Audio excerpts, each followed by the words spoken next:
I am glad, because I was interested in all these things. I wanted to see how you work on a documentary.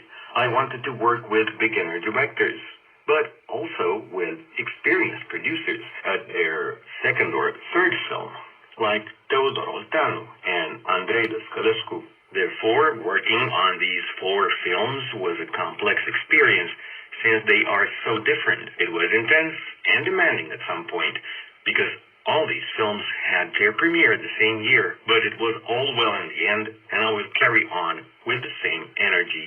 You have been listening to World of Culture today about producer Andrei Ionescu at the Berlinale Talent event.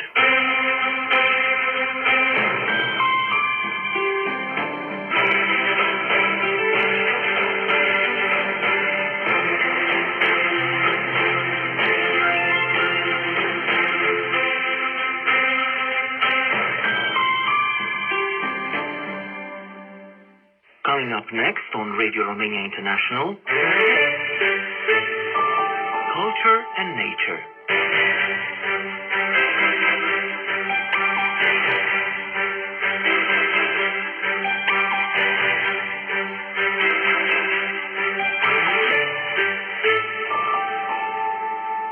Welcome to Culture and Nature. I'm Eugen Nastan.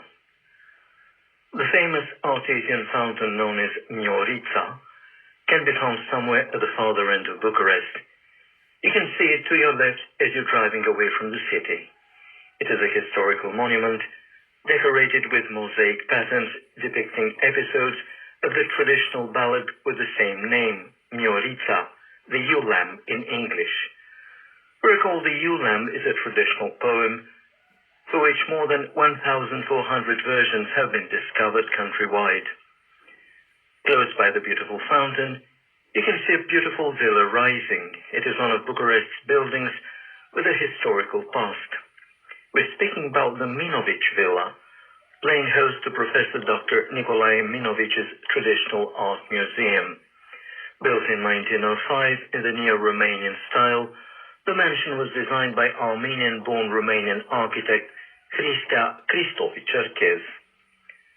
On the premises, in July 2021, the Bucharest Municipality Museum opened an exhibition themed Ecaterina Vrana on Scene. Ecaterina Vrana was Romania's first painter ever to have had a sole exhibition mounted at the biggest art fair in the United States, the Armory Show. The artist remains a one-of-a-kind creator on Romania's contemporary artistic scene. The universe of Ecaterina Vrana's art and crafts is remarkable, thanks to its verisimilitude, its original visual alphabet, and thanks to the strong emotion it conveys. The exhibition at the Nicolae Minovici Museum offers an X-ray in drawing and painting of the symbolic motifs that have been recurrent all throughout the artist's life, an arch over time, a progress of the characters in Ecaterina Vrana's work. Yet there is more to it than that, as the exhibition has on display the early sketches of the artist's last work, titled Waiting for the Doctors. We recall Ecaterina Vrana died an untimely death at the age of 50. Symbolic drawings, ludic and metaphorical motifs laid out in sketches, drawings, watercolor or painting, brides, snowmen, captive in time kisses, an entire animal micro-universe, that's what can be found in the artist's works. In her creation, Ecaterina Vrana emanates mysticism, hypnotism, and geniality. Sadness begets happiness, everlasting youth, just like in the visual diary of a lifetime. We sat down with a museographer working for the Bucharest Municipality Museum, Cristina Ioniță, who is also the assistant curator for the Ecaterina Vrana On Scene exhibition. We spoke about the artist, the exhibition, and about what the artist means for the museum. Ecaterina Vrana a fost o artistă sensibilă, o artistă excentrică, o artistă care... Ecaterina Vrana used to be a sensitive artist, an eccentric artist, an artist that went beyond the boundaries of conventional art. She painted what she felt. In fact, she painted her own life. Her works have a strong emotional charge because of the very message they convey. I believe an artist of Ecaterina Vrana's standing with a strong aesthetic and moral feeling. Only such an artist could paint in such serenity elements of life that are so contrasting. Each and every viewer can choose for themselves what they want to perceive, whether we speak about the occurrence of elements that are glaring or about the details hidden behind the generous drawing lines. There you can find once again a very impressive chromatic range. This exhibition was a real challenge for us, for the institution, because we tried to integrate works that initially belonged to many collections, to the family collection, but also to many private collections. Ekaterina Vrana on Scene is the first posthumous exhibition ever to have been mounted in a Romanian museum. And that was Culture and Nature.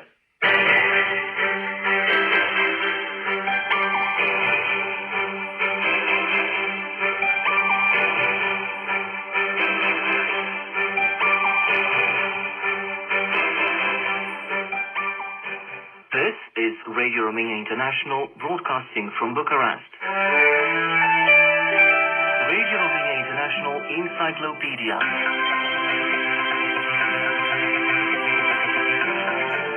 Welcome to Radio Romania International Encyclopedia. I'm Eugen Nasta. One of Bucharest's interesting museums lies in the northern part of the city, which is actually a residential area where the development of property and the increasingly urbanized character saw their heyday in the interwar period. The Grigore H. Zambaccian Museum is ventured by purpose-built premises capable of hosting a fine art collection. The museum is the brainchild of a merchant with a special personality. He was an art aficionado, also willing to give artists a hand. Born in Constanța in the southeast in 1889, Grigore Zambaccian hailed from an Armenian family. He continued the merchant tradition of the family, first in his native city, then in Bucharest, where he relocated in 1923. However, fine art remained his passion all throughout. With details on that, here is museographer with the Art Collections Museum, Ilinca Damian.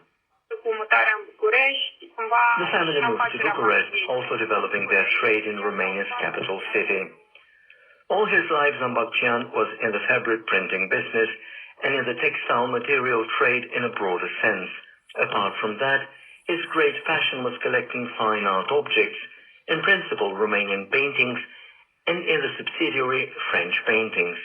Zambaccian discovered his passion for art when he was a student in Paris. In between accounting and economics courses, he found the time to visit art galleries and museums, also taking part in conferences and debates. That is how Zambaccian became a self-made man in the field of fine arts. He succeeded to befriend some of the French artists, such as Henri Matisse. When he returned to Romania, he also befriended the Romanian artists of his generation. Gradually, Grigore Zambaccian began to start his collection. That occurred properly after he relocated to Bucharest in 1923. We recall that the item he had purchased before that year, in his first attempt to start a collection, got lost during World War I.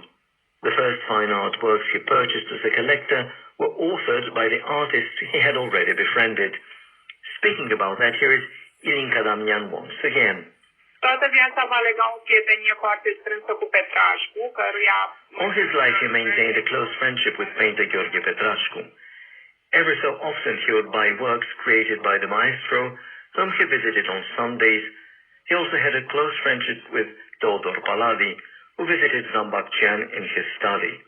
Also he was a friend of Nicolae Tonita. Temporarily, he was also a friend of Francisc Chiraton. Actually, he was a friend of almost all the artists of that time, supporting them all his life to the best of his abilities. So apart from his fine art collector activity, he also was a mecenas of fine artists. Just like any other art collector of the time, Zambaccian knew how to add to his collection works by the so-called forefathers of Romanian modern art, the likes of Nicolae Grigorescu, Ion Andreescu, Ștefan Lucian, as well as Teodor Aman. The selection of Lucian's paintings he purchased was acclaimed from the very beginning. Zambaccian himself did not mince his words, saying he dedicated Ștefan Lucian an altar in his collection. Also, he was generous enough to pay good money for the paintings he purchased directly from the artists themselves or from other collectors. He believed a work of quality deserved being purchased for a good price, so he would always offer more money rather than start a negotiation. In time, Zambatchian's collection was growing, so he needed proper premises for the storage and display of the paintings. In the early 1940s, Grigor Zambatchian had a house built, which had been thought out as a museum but also as lodgings. It is the building of the Zambatchian Museum we can still see today. With details on that, here is Ilinca Damian once again. În 42 deja era locuită și putea fi vizitată o zi pe săptămână. In 1942, works for the building had already been completed, and visiting was allowed once a week. Zambatchian had sought it out as a museum, but he obviously lived there until the year of his death, 1962. The house was designed in a modernist style. Actually, of styles, Romanian to the minimalist one, also having Moorish influences. So we can say the house had rather an eclectic style, but the main trend was the modernist one quite all right. The idea of opening a museum occurred to Zambatchian as early as 1932-1933. Even before he had the house built, he initiated talks with the municipality of Bucharest, but they failed to reach an agreement as to the premises where the works of art would be exhibited. The initial plan was to donate the art collection stored in the house he lived in at that time, which was obviously inappropriate for exhibiting and visiting purposes. Negotiations with the municipality had no positive outcome, yet Zambatchian was adamant in fulfilling his wish, that of creating an open-to-everybody museum. And that was Radio Romania International Encyclopedia.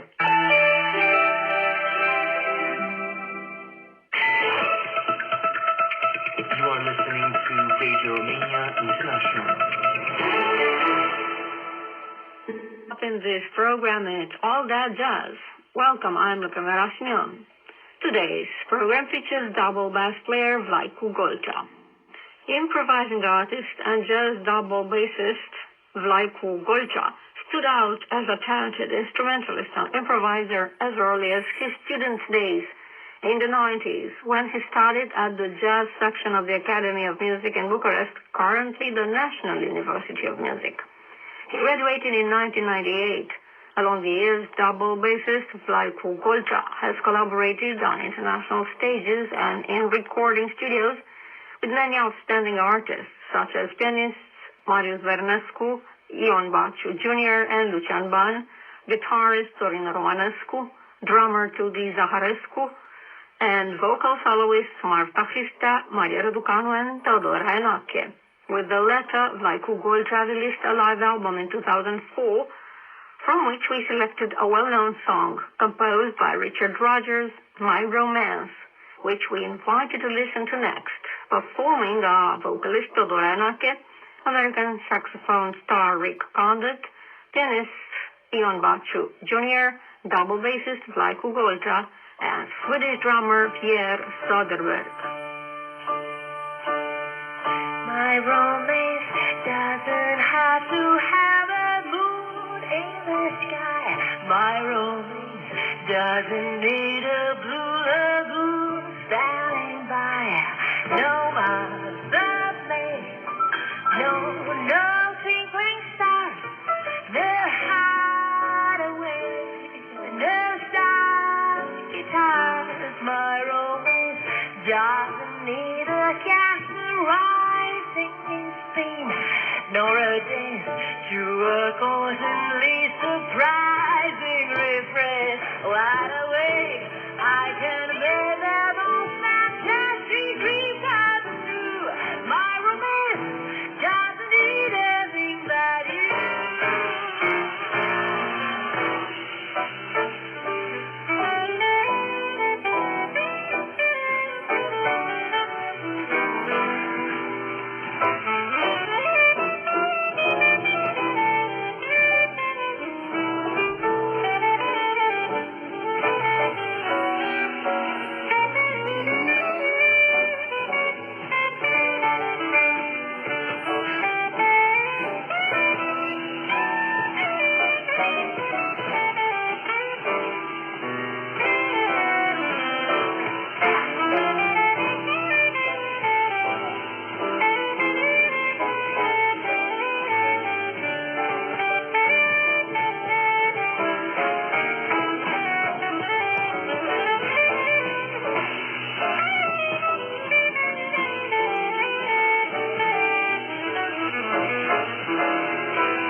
fly. I don't